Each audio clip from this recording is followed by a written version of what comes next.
India TV 9 news Maharashtra.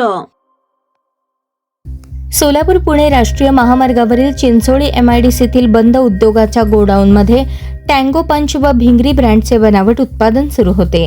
पोखरापूर येथील बापू भोसले आणि बार्शीचा रमाकांत उर्फ सतीश कदम या दोघांच्या भागीदारीत ही अवैध फॅक्टरी सुरू होती अशी माहिती समोर आली आहे. चिंचोळी तालुका मोहोळ जिल्हा सोलापूर MIDCत 800हून अधिक उद्योग असून त्यातील 125हून अधिक उद्योग सध्या बंद आहेत.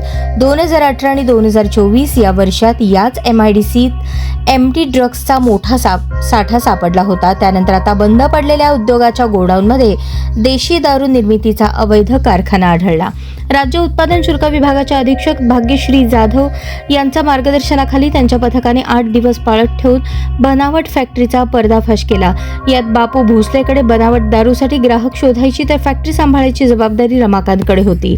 चिंचोळी MIDC मोठी असल्याने तिथे सतत कामगार वाहने ये जा करतात, त्यामुळे कोणाला संशय येणार नाही म्हणून त्यांनी बनावट दारू फॅक्टरीसाठी बंद पडलेल्या उद्योगाची जागा हस्तांतर करून घेतली होती. एकूण 9 जणांविरुद्ध गुन्हा दाखल झाला असून यातील 4 जण फरार आहेत. त्यात बापू भोसले, रमाकांत उर्फ सतीश कदम या दोघांचाही समावेश आहे. अवैध दारूची फॅक्टरी ज्या जागेत आढळली तेथे पूर्वी मिल्क प्रोडक्ट्सचा व्यवसाय सुरू होता.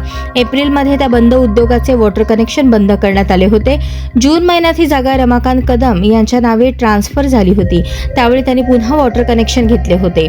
होम नेट बनवण्याचा उद्योग सुरू करण्यासाठी ती जागा ट्रान्सफर केली होती, पण गोडाऊन बाहेरून बंद आणि आत अवैध दारू निर्मिती सुरू अशी स्थिती होती. जागा मालकासंबंधीची कागदपत्रे राज्य उत्पादन शुल्क विभागाला दिली आहेत असे MIDCच्या अधिकाऱ्यांनी सांगितले.